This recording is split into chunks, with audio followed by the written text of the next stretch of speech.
kembali lagi kita di pertemuan untuk mata kuliah e-learning ya, terutama di pertemuan ketiga untuk hari ini. Nah, oke, langsung saja.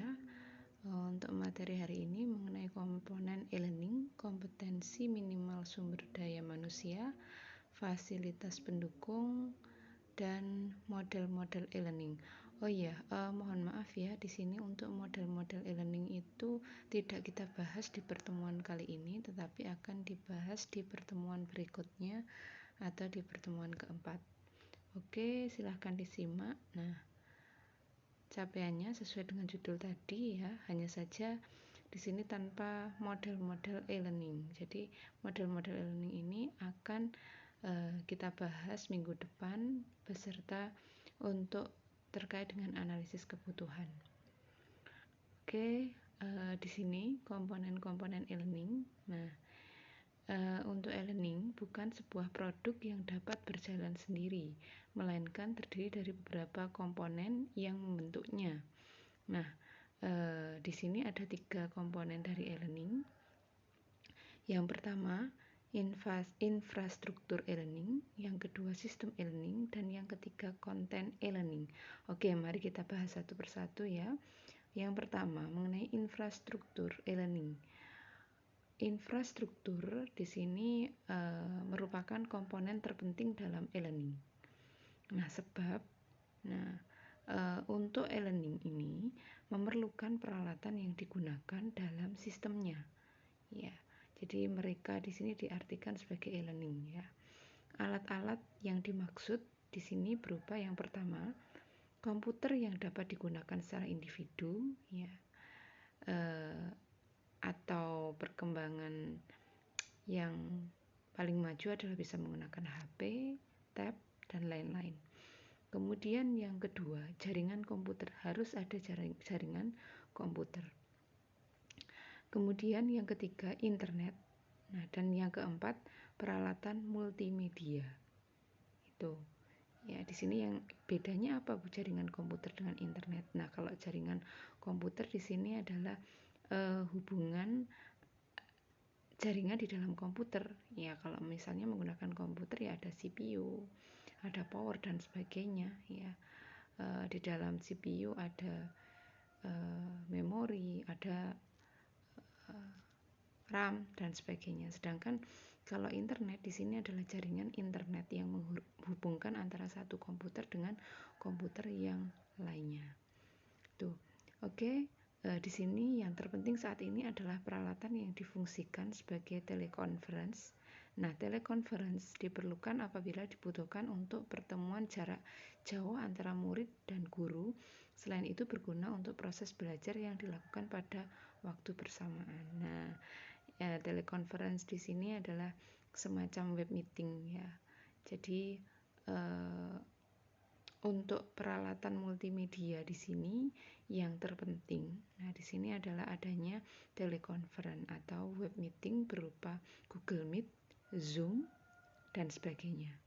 Ya, jadi yang digunakan untuk pembelajaran secara sinkron untuk berinteraksi antara guru dengan siswa atau dosen dengan mahasiswa. Kemudian yang kedua terkait dengan sistem e-learning. Nah, di sini sistem dan aplikasi e-learning yang harus dipenuhi adalah learning management system. Nah, kalau sering mendengar istilah LMS. Nah, LMS itu adalah kepanjangan dari learning management system. Nah, yang sering digunakan dalam aplikasi dan sistem. Nah, LMS di sini adalah sebuah sistem perangkat lunak yang bertugas menggambarkan proses belajar mengajar secara konvensional. Nah, sistem ini perlu dibangun dengan adanya sebuah proyek sesuai dengan permintaan. Nah, itu. Jadi kita membangun sebuah sistem, misalnya V-Class ini ada komponen-komponennya. Nah, komponen-komponen tersebut disesuaikan dengan kebutuhan atau dengan permintaan. Jadi tampilan e-learning itu dikelola oleh Bapak Ibu guru atau Bapak Ibu dosen sendiri ya. Mungkin untuk menyeragamkan itu diperlukan template. Nah, template Misalnya harus ada tata tertib, harus ada RPS, harus ada identitas dosen, tiap pertemuan harus ada presensi, harus ada materi dan seterusnya. Tuh. Kemudian di sini konten e-learning. Nah, konten e-learning adalah bahan pembelajaran yang terdapat di dalam sistem learning management system. Nah, isi dari konten pembelajaran ini dapat berbentuk multimedia interaktif. Nah, bisa dilihat sendiri ya di menu Vkelasnya saat ini. Ya, ada video pembelajaran, ada soal tes, kemudian ada slide PowerPoint yang berisi materi, dan seterusnya. Konten ini memungkinkan para siswa menggunakan jaringan sehingga menarik dan berguna.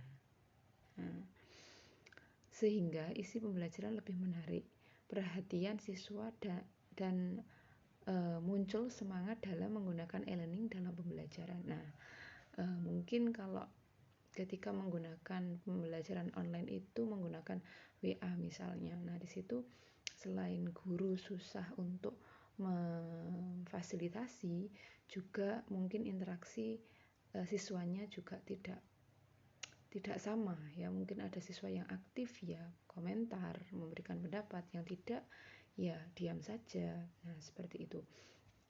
Sedangkan kalau kita menggunakan e-learning, di sini ada langkah-langkah yang harus dilalui oleh siswa. Misalnya dengan adanya di situ lambang centang kalau sudah melakukan kegiatan tercentang. Artinya di sini siswa ketika mengerjakan kegiatan yang ada di e-learning itu langkah demi langkah, step by step harus mengikuti. Yang pertama misalnya melakukan presensi. Yang kedua, kemudian di sini siswa membaca tujuan pembelajaran hari ini atau capaian. Yang ketiga, siswa menyimak materi yang disampaikan oleh Bapak Ibu guru atau mendownload materi yang sudah ada untuk dipelajari. Kemudian siswa melakukan diskusi terkait materi yang disajikan. Kemudian di situ siswa mengerjakan soal misalnya. Yang terakhir siswa melakukan refleksi. Nah, jadi di sini muncul semangat belajar yang jelas yang ada pada diri siswa karena adanya langkah demi langkah yang harus dilalui oleh siswa dalam konten e-learning. Oke, kemudian namun semua itu juga harus disesuaikan dengan kemampuan masing-masing lembaga penyelenggara pendidikan. Nah, di sini seperti diskusi di awal terkait pengenalan e-learning kemarin, ada yang berpendapat seolah-olah e-learning itu bisa atau harus diterapkan di semua sekolah. Nah, padahal di sini kita harus menyesuaikan ya dengan kemampuan masing-masing lembaga, kemampuan siswa, kemampuan guru dan sebagainya. Oke, kemudian di sini masuk ke komponen pendukung dalam pembelajaran e-learning. Nah, di sini hampir sama dengan penjelasan saya tadi ya. Ada perangkat keras, perangkat lunak, infrastruktur, konten pembelajaran, dan strategi interaksi atau komunikasi pemanfaatan e-learning dalam pembelajaran. Oke, lanjut ke slide berikutnya. Di sini komponen minimal SDM. Bukan komponen, kompetensi minimal SDM. Nah, berarti kalau kita ingin menggunakan e-learning, ada beberapa kompetensi yang harus kita miliki. Yang pertama, bisa mengoperasikan ya Microsoft Word minimal, yaitu PowerPoint, dan apabila bisa mengoperasikan Excel lebih baik lagi terkait dengan record nilai ini biasanya bisa di-download dalam bentuk Excel. Yang kedua, bisa membuat file PDF dan mengoperasikan dan memahami fungsinya. Jadi biasanya convert dari Word atau dari PPT ya menjadi PDF. Kenapa kita sering memanfaatkan file PDF dalam penyampaian materi, dalam kemasan menu materi? Karena dengan PDF itu untuk kata, huruf dan sebagainya itu tidak bisa berubah seperti itu, dan juga memorinya lebih kecil. Oke. Yang ketiga, bisa menggunakan Google Drive sebagai tempat penyimpanan virtual. Nah, ini juga penting sekali ya. Jadi manfaatkan Google Drive untuk menyimpan file yang akan diunggah ke e-learning gitu. Karena kalau kita tampilannya link drive biasanya lebih ringan daripada kalau kita menampilkan filenya secara langsung. Yang keempat, bisa mengoperasikan aplikasi e-learning di HP Android maupun di komputer atau laptop. Nah, di sini ya. Jadi yang jelas harus bisa mengoperasikan e-learning.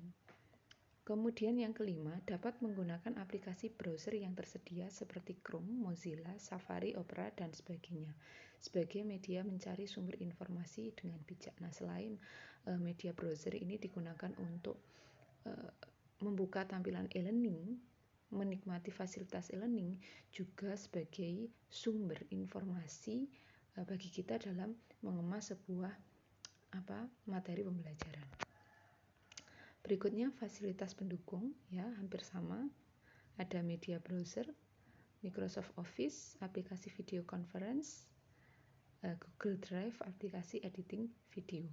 Nah, di sini media browser yang bisa yang saya sebutkan tadi ya, Mozilla atau apa saja yang sering digunakan.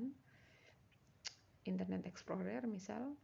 Yang kedua, Microsoft Office, minimal Word, PPT ya, aplikasi video conference, Zoom atau Google Meet.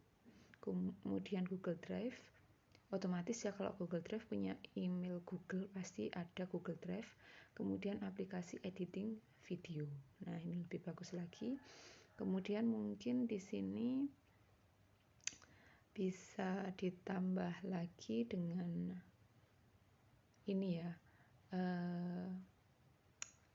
penguasaan terkait konten YouTube. Nah, ini sangat akan membantu ya. Jadi kita punya konten YouTube. Nah, ketika kita membuat video pembelajaran seperti yang saya lakukan ini, bisa langsung live dan juga terrecord di YouTube. Nah, tapi mohon maaf untuk ini saya belum bisa pakai YouTube karena ya, pakai data saya di sini yang sepertinya bermasalah ya. Jadi untuk yang kelas saya yang lainnya sudah pakai live YouTube. Untuk kelas e-learning ini yang belum, karena ini tadi pakai data saya masih bermasalah. Oke, saya kira cukup ya untuk materi hari ini.